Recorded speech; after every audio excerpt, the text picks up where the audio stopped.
నమస్కారం N99 news కి స్వాగతం. హెడ్లైన్ చూద్దాం.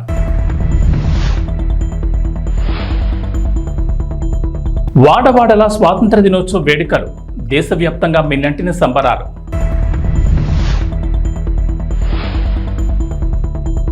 అర్హులైన రైతు రుణమాఫీ కాలేని వారికి గుడ్ న్యూస్ చెప్పిన సీఎం రేవంత్.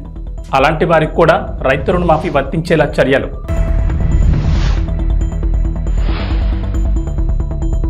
స్వాతంత్ర దినోత్సవ వేడుకల్లో జాతీయ జెండాను ఆవిష్కరించిన ముఖ్యమంత్రి చంద్రబాబు.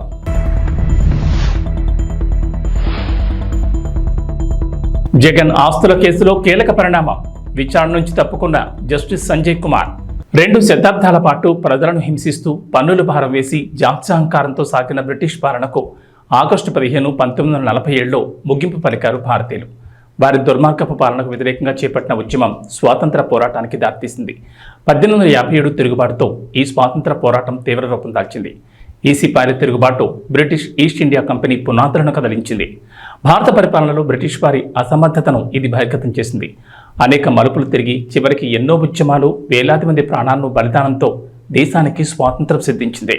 నాటి ప్రధాని నెహ్రూ దార్శనికత ఫలితంగానే దేశం ఈ స్థాయిలో ఉందని తెలంగాణ సీఎం రేవంత్ రెడ్డి అన్నారు. ఆయన ప్రారంభించిన ప్రాజెక్టులను మనం ఇప్పుడు ఆధునిక దేవాలయాలుగా చెప్పుకుంటున్నామన్నారు. స్వాతంత్ర దినోత్సవం సందర్భంగా గోల్కొండ కోటపై సీఎం రేవంత్ జాతీయ జెండాను ఆవిష్కరించారు. అనంతరం పోలీస్ సిబ్బంది నుంచి గౌరవవందనం స్వీకరించారు.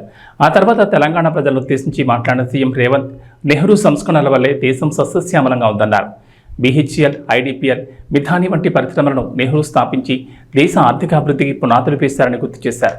మాజీ ప్రధానులు లాల్ బహదూర్ శాస్త్రి, ఇందిరాగాంధీ వ్యవసాయంలో నూతన విప్లవాలు తీసుకొచ్చారని కొనియాడారు. కాంగ్రెస్ దేశానికి చేసిన సేవలకు ఇవి కొన్ని ఉదాహరణలని చెప్పుకొచ్చారు. ప్రపంచ చరిత్రలోని అహింసని ఆయుధంగా మలిచేసిన మహాసంగ్రామం మన దేశ స్వాతంత్ర పోరాటమన్నారు. ఇటీవల తాను అమెరికా పర్యటనలో భాగంగా ప్రపంచ బ్యాంక్ అధ్యక్షుడితో సమావేశమైనట్లు వెల్లడించారు.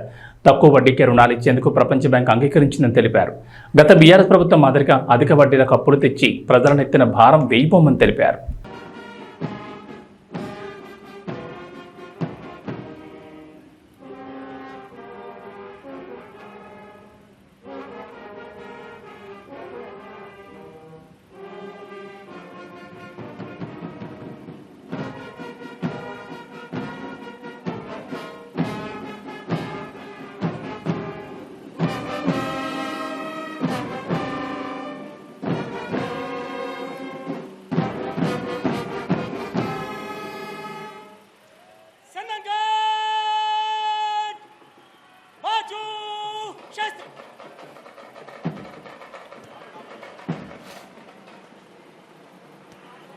మిత్రులారా,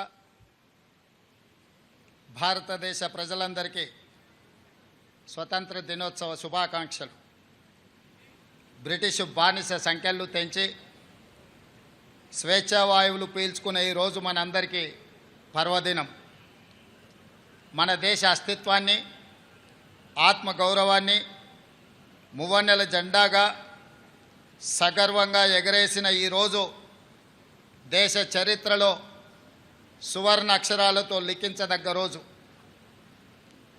ఈరోజు మనం అనుభవిస్తున్న స్వేచ్ఛ, స్వాతంత్రం ఎందరో మహనీయుల త్యాగ ఫలం, సుదీర్ఘ పోరాట ఫలితం, అనేక ప్రాణ త్యాగాలు, అనేక జీవిత త్యాగాల ఫలితం ఈ స్వాతంత్రం.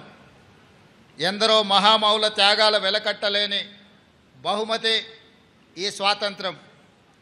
అటువంటి మహనీయులందరికీ శిరస్సు వంచి వినమ్రంగా నమస్కరిస్తున్నాను. వారి త్యాగాలను స్మరిస్తూ తెలంగాణ రాష్ట్ర ప్రజల తరఫున వారందరికీ కృతజ్ఞతలు తెలియజేస్తున్నాను. పోరాటం అంటే ఘర్షణ, యుద్ధం, హింస. కానీ ప్రపంచ చరిత్రలోనే ఆయుధం లేని యుద్ధాన్ని మన స్వతంత్ర పోరాటం, అహింసనే ఆయుధంగా మలిచి చేసిన మహాసంగ్రామం మన స్వతంత్ర సంగ్రామం. అహింస అనే ఆయుధంతో ఎంత గొప్ప విజయాన్ని సాధించవచ్చు అని రుజువు చేసి ప్రపంచానికి సరికొత్త యుద్ధ తంత్రాన్ని చూపించిన దేశం మనది. ఆ ఘనత, ఆ కీర్తి జాతిపిత మహాత్మా గాంధీకి దక్కుతుంది. ఈ సందర్భంగా ఆ మహనీయుడి దార్శనికతకు శిరస్సు వంచి నమస్కరిస్తున్నాను. ఈ దేశానికి స్వతంత్రం సాధించడంలో గమ్యం చేరినట్టు కాదు. అప్పుడప్పుడే పురుడు పోసుకున్న ప్రజాస్వామ్య దేశం ఒకవైపు సవలాక్ష సమస్యలు, మరోవైపు దేశ విభజన గాయాలు, ఇంకోవైపు దేశ గుండెలపై సంస్థానాల కుప్పట్లు. ఈ పరిస్థితిలో ప్రజాస్వామ్య దేశంగా భారత్ నిలకుదొక్కుకోవడానికి బలమైన పునాదులు వేసి ఆధునిక భారతావనిగా అవతరించడానికి అవసరమైన ప్రణాళికలు రచించి కార్యాచరణ ప్రకటించి సగర్వంగా సమున్నతంగా ఈ దేశాన్ని నిలబెట్టాల్సిన బృహత్తర బాధ్యత నాటి కాంగ్రెస్ పార్టీ నాయకత్వ భుజాలపై ఉండింది. అజాగ్రత్తగా ఉన్న, అలసత్వం వహించిన, రాజనీతి లోపించిన, దూరదృష్టి కొరవడిన నేడు మనం ఉన్న ఈ భారతదేశం ఒక కలగానే మిగిలిపోయేది. శతాబ్దాల దోపిడీ అణిచివేతల తర్వాత స్వతంత్రానంతరం 1947లో అధికారం చేపట్టే నాటికి అంతా శూన్యం. చేతులు కాళ్ళు కూడదీసుకొని ఒక్కొక్క వ్యవస్థను ఏర్పాటు చేసుకొని పారదర్శక ప్రజాస్వామ్య పాలన అందించాల్సిన బాధ్యత నాటి నాయకత్వంపై పడింది. తొలి ప్రధాని పండిట్ జవహర్లాల్ నెహ్రూ వంటి గొప్ప మానవత్వవాది దార్శనికుడి కారణంగా భారతదేశం ఈనాడు ఒక వైభవోపేత వైజ్ఞానిక దేశంగా, పారిశ్రామిక శక్తిగా ఎదగగలిగింది అని చెప్పక తప్పదు. కాంగ్రెస్ ఎన్నికల సమయంలో ఇచ్చిన ప్రధాన హామీ 2 లక్షల రైతు రుణమాఫీ. తాము అధికారంలోకి వస్తే 2 లక్షల వరకు రైతులకు రుణమాఫీ చేస్తామని ప్రకటించింది. ఇచ్చిన మాట ప్రకారం ప్రభుత్వం 2 లక్షల రైతు రుణమాఫీకి కట్టుబడింది. ఇప్పటికే 2 విడతల్లో 1.5 లక్షల వరకు రైతు రుణమాఫీ చేసింది. తొలి విడతలో 1 లక్ష వరకు, ఆ తర్వాత 2వ విడతలో 1.5 లక్షల వరకు రైతుల రుణమాఫీలు మాఫీ చేసింది. ఇక 3వ విడత రైతు రుణమాఫీకి ప్రభుత్వం సిద్ధమైంది. రాష్ట్రంలోని రైతులకు నేడు 1.50 లక్షల నుంచి 2 లక్షల వరకు రైతు రుణమాఫీ కానుంది. ఖమ్మం జిల్లా వైరా బహిరంగ సభలో CM Revanth Reddy, deputy CM Bhatti Vikramarka రైతులకు లక్షల వరకు రుణమాఫీ చెక్కులను అందజేయనున్నారు. అనంతరం అన్నదాతల అకౌంట్లలో డబ్బులు జమ అవుతాయి. 3వ విడత మాఫీతో 42 లక్షల మంది రైతులు రుణ విముక్తులవుతారని మంత్రి తుమ్మల వెల్లడించారు. మొత్తం 31,000 కోట్ల రుణమాఫీ చేసిన ఘనత కాంగ్రెస్ ప్రభుత్వానికి దక్కుతుందని చెప్పారు. ప్రభుత్వానికి భారమైన సీఎం రేవంత్ సాహసోపేత నిర్ణయం తీసుకున్నారన్నారు. రైతు రుణమాఫీపై ఇచ్చిన మాట నిలబెట్టుకున్నారన్నారు. ముఖ్యమంత్రిగా ఇచ్చినటువంటి వాగ్దానాన్ని నిలపడం కోసం కష్టమైన, అధిక భారమైన ఏ ప్రభుత్వం తీసుకోలేనటువంటి నిర్ణయం. కాబట్టి రైతుల పండగ, రాష్ట్ర పండగ వీళ్ళు ఎట్లాగూ చేయలేరని చెప్పి భావించారు. చేసేసరికి వాళ్ళకి గొంతుకులో ఎలక్కాయబడింది. ఏం చేయాలో తెలియక వాళ్ళకి రాలేదు, వీళ్ళకి రాలేదు, ఆడికి పోలేదు, ఈడికి పోలేదని ఇంకా పూర్తే కాల. 9 నెలలు అయిందా ఈ ప్రభుత్వం వచ్చి? కాలేదా? మరి కాకుండా బిడ్డ పుట్టాలంటారు వాళ్ళు. మేమేం చేసాం? అయినా సరే ఆ చిల్లర రాజకీయాలు మేము తెచ్చుకోలేదు. ఆ చేతగాని వాగ్దానాలు చేసి రైతులను మోసం చేసినటువంటి పార్టీల యొక్క కార్యక్రమం మాకు అవసరం లేదు. ఆంధ్రప్రదేశ్ ముఖ్యమంత్రి నారా చంద్రబాబు నాయుడు విజయవాడలోని ఇందిరాగాంధీ మున్సిపల్ స్టేడియంలో నిర్వహించిన స్వాతంత్ర దినోత్సవ వేడుకల్లో పాల్గొన్నారు. జాతీయ పతాకాన్ని ఆవిష్కరించి అనంతరం పోలీసుల నుంచి సీఎం గౌరవవందనం స్వీకరించారు. గత ప్రభుత్వం 5 ఏళ్ల పాలనలో దెబ్బతిన్న ఆంధ్రప్రదేశ్ బ్రాండ్ను తిరిగి పొందేందుకు చర్యలు తీసుకుంటామన్నారు. చంద్రబాబు గత 5 ఏళ్లుగా రాష్ట్రంలో ప్రజలు కోల్పోయిన స్వేచ్ఛను అందించేందుకు కట్టుబడున్నామని, ప్రజలకు ఉపయోగపడే విధానాలు రూపొందిస్తున్నామని అన్నారు. గత ప్రభుత్వం నిర్వీర్యం చేసిన శాఖల్ని పునరుద్ధరిస్తున్నామని, సంక్షేమం, అభివృద్ధి 2 కళ్లుగా పాలనకు శ్రీకారం చుట్టామన్నారు. 100 రోజుల ప్రణాళిక టార్గెట్గా అన్ని శాఖల్లో సమీక్షలు చేస్తున్నామన్నారు. ఉమ్మడి రాష్ట్ర విభజనతో ఏర్పడిన నవ్యాంధ్రకు రాజధాని కూడా లేని పరిస్థితిలో పాలన ప్రారంభించామని గుర్తు చేశారు. అలాంటి క్లిష్ట పరిస్థితి నుంచి ప్రభుత్వాన్ని పట్టాలెక్కించామని, తమకున్న అనుభవం, ప్రజల సహకారంతో కొద్ది కాలంలోనే నిలదొక్కుకోగలిగామన్నారు. 2014-19 మధ్య 120కి పైగా సంక్షేమ పథకాలతో ప్రజల జీవన ప్రమాణాలు మెరుగుపరిచామన్నారు. ఆంధ్రప్రదేశ్ ఈజ్ ఆఫ్ డూయింగ్ బిజినెస్లో దేశంలోనే మొదటి స్థానంలో నిలిచిందన్నారు. 16 లక్షల కోట్ల పెట్టుబడులకు ఒప్పందాలు చేసుకుని దేశం దృష్టిని ఆకర్షించామన్నారు చంద్రబాబు. పెట్టుబడులకు ఒప్పందాలు చేసుకుని దేశం దృష్టి ఆకర్షించాం. 14-19 కాలంలో రాష్ట్రం అన్ని రంగాల్లో అనూహ్యంగా దూసుకుపోయింది. దేశంలో నాడు ఆంధ్రప్రదేశ్ ఒక పెద్ద బ్రాండ్గా ఆవిష్కృతమైంది. రాజధాని లేని రాష్ట్రం అని బాధపడుతూ కూర్చోలేదు. క్రైసిస్ నుంచి ఆపర్చునిటీ ఎదుర్కొన్నాం. ఆ క్రమంలో రాష్ట్రానికి నడిబొడ్డుగా ఉండే అమరావతి ప్రాంతంలో దేశం గర్వించే రాజధానికి శంకుస్థాపన చేసుకున్నాం. ప్రజల సహకారంతో 34,000 ఎకరాల భూసేకరణ చేసి ప్రపంచం చర్చించుకునే డిజైన్లతో సంపద సృష్టించే రాజధాని నిర్మాణాన్ని మొదలుపెట్టాం. మనది వ్యవసాయ ఆధార రాష్ట్రం. రైతు బాగుంటేనే రాష్ట్రం బాగుంటుందని నేను ఎప్పుడూ నమ్ముతాను. అందుకే సాగునీటి రంగానికి అత్యంత ప్రాధాన్యత ఇచ్చి నాడు 5 ఏళ్లలో 68,000 కోట్ల రూపాయలు ఇరిగేషన్పై ఖర్చు చేశాం. రాష్ట్రానికి జీవనాడి అయిన పోలవరం ప్రాజెక్టుకి అత్యంత ప్రాధాన్యత ఇచ్చాం. ఒక యజ్ఞంలా పోలవరాన్ని నాడు పరుగులు పెట్టించి 73% పనులు పూర్తి చేశాం. తెలుగుదేశం ప్రభుత్వం కొనసాగి ఉంటే ఈ పాటికే పోలవరం పూర్తయి ఆ ఫలాలు రాష్ట్రం ప్రజలు పొందేవాళ్లు. 120కి పైగా సంక్షేమ పథకాలు, అభివృద్ధి పథకాలు, శాంతి భద్రతలు, అందరికీ ఉపాధి, పెట్టుబడులు, ఉద్యోగ అవకాశాలతో రాష్ట్రం దూసుకుపోతున్న క్రమంలో 2019లో వచ్చిన ఎన్నికల ఫలితాలు రాష్ట్రాన్ని చీకటిమయం చేశాయి. ఏపీ మాజీ ముఖ్యమంత్రి వైఎస్ జగన్ ఆస్తుల కేసుల విచారణలో కీలక పరిణామం జరిగింది. జగన్ ఆస్తుల కేసులో ప్రమేయం ఉన్న భారతీ సిమెంట్ కార్పొరేషన్, జగతి పబ్లికేషన్స్, విజయసాయిరెడ్డిలకు వ్యతిరేకంగా ఈడీ దాఖలు చేసిన కేసు విచారణ నుంచి జస్టిస్ సంజయ్ కుమార్ తప్పుకున్నారు. గతంలో తెలంగాణ హైకోర్టు జగన్ ఆస్తుల కేసులకు సంబంధించి నమోదైన సిబిఐ కేసుల్లో తీర్పు వెలువడిన తర్వాతే ఈడీ కేసుల్లో తీర్పునివ్వాలని ఆదేశించింది. సిబిఐ ఈడీ కేసులను విడివిడిగా లేదా సమాంతరంగా విచారించిన ఆ పద్ధతిని అనుసరించాలని తెలిపింది. గత ఏడాది మే నెలలో హైకోర్టు తీర్పును ఈడీ సుప్రీంకోర్టులో సవాల్ చేసింది. బుధవారం ఈడీ పిటిషన్లపై సుప్రీంకోర్టులో విచారణ జరగా జస్టిస్ సంజీవ్ ఖన్నా, జస్టిస్ సంజయ్ కుమార్లతో కూడిన ద్విసభ్య ధర్మాసనం ముందుకొచ్చింది. అయితే కేసు ప్రారంభమైన వెంటనే తాను విచారణ నుంచి తప్పుకుంటున్నానని జస్టిస్ సంజయ్ కుమార్ తెలిపారు. ఇరుపక్షాల లాయర్లు వాదనలు వినిపించేందుకు సిద్ధమవగా జస్టిస్ సంజీవ్ కుమార్ లేని ధర్మాసనం ముందు పిటిషన్ను లిస్ట్ చేయనున్నట్లు జస్టిస్ సంజీవ్ ఖన్నా వెల్లడించారు. సెప్టెంబర్ 2 నుంచి మొదలయ్యే వారంలో సీజీఐ ఆదేశాల మేరకు మరో ధర్మాసనం ముందు లిస్ట్ చేయాలని ఆదేశించారు. లోయోలా అకాడమీలో జరిగిన 78 స్వాతంత్ర వేడుకలకు ముఖ్య అతిథిగా మల్కాజ్గిరి పార్లమెంట్ సభ్యుడు ఈటెల రాజేందర్ హాజరయ్యారు.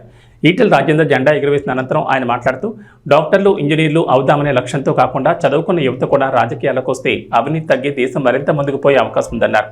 కాలేజ్ ఎన్సీసీ విద్యార్థులు పరేడ్ నిర్వహించారు. ఈ పరేడ్ పలువురిని ఆకర్షించింది. ఈ కార్యక్రమానికి వీక్షకులు పెద్ద ఎత్తున హాజరయ్యారు. 78వ స్వాతంత్ర వేడుకల సందర్భంగా మీ అందరికీ శుభాకాంక్షలు.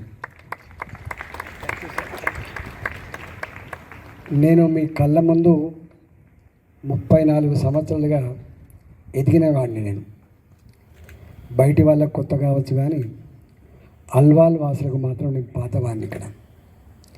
ఇక్కడ ఏమీ లేని నాడు ఈ రోడ్ ఎంబడి ఊకే ప్రయాణం చేస్తూ పోయేవాళ్ళం. కాబట్టి ఈ లయోలా అకాడమీ గురించి, మీ సేవల గురించి నాకు క్షుణ్ణంగా తెలుసు.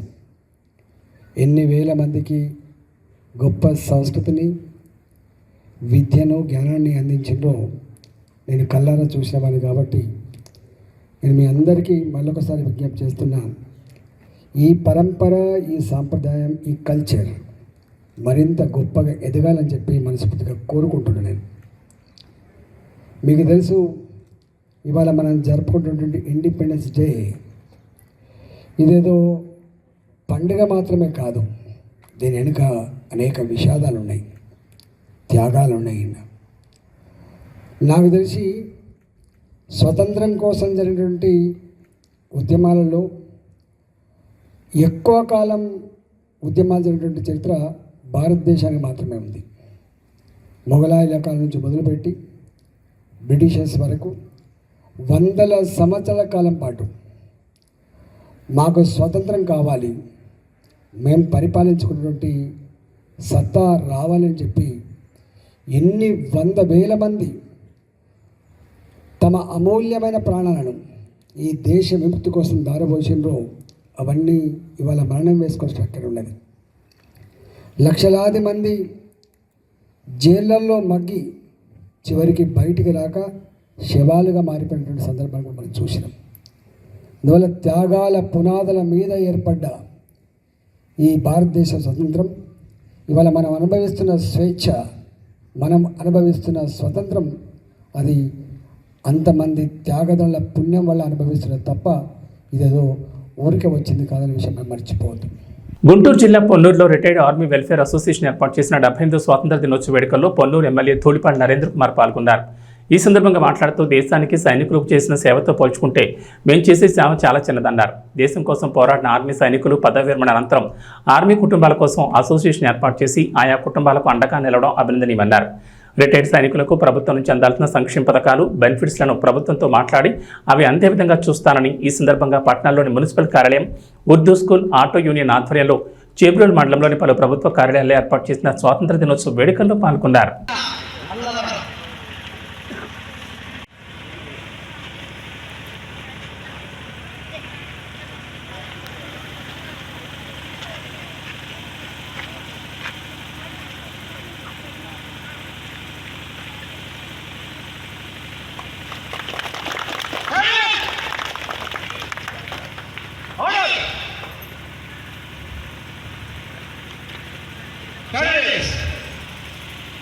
చాలా ర్యాలీ కూడా ఉంది. అందరూ కూడా మీ అందరూ పాల్గొనండి. అవకాశం అందరికీ ధన్యవాదాలు తెలుసుకుంటున్నాం. 78వ స్వాతంత్ర దినోత్సవ సందర్భంగా ముఫ్తీ అబ్దుల్లా బేగ్ గారి యొక్క ఆధ్వర్యంలో జమాయత్ ఉలమా పిలుపు మేరకు జాతీయ సమైక్యత ర్యాలీని నిర్వహిస్తా ఉన్న సందర్భంగా దీనిలో పాల్గొన్న ప్రతి ఒక్కరికి పేరు పేరున హృదయపూర్వకమైన శుభాకాంక్షలు. భారతదేశం అంటే విభిన్న మతాలు, కులాలు, సంస్కృతుల మేళవిక మన భారతదేశం. మన భారతదేశంలో ఉన్న మనందరం కూడా మన కులం ఏదైనా, మతం ఏదైనా, ప్రాంతం ఏదైనా, మనందరం కూడా భారతీయులు అనే స్ఫూర్తిని గుర్తు చేసే విధంగా ఇవాళ ఈ ర్యాలీని నిర్వహిస్తున్నందుకు మనస్ఫూర్తిగా అభినందనలు తెలియజేస్తా ఉన్నా.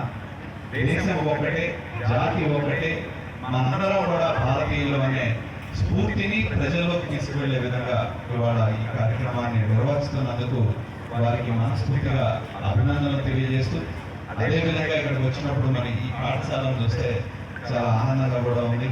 వాళ్ళు రెండు ఒక మదర్సా అయినా కూడా అటు అరబిక్తో పాటు ఇంగ్లీష్ కూడా నేర్పించే విధంగా ఇక్కడ పాఠశాలని మదర్సాని నిర్వహిస్తూ ఉన్నారు. చాలా సంతోషం. ఎందుకంటే ఆధునిక సమాజంలో కూడా చదువు అనేది ఎంతో ప్రాధాన్యత నెలకొంటా ఉన్న నేపథ్యం మనం చూస్తూ ఉన్నాం.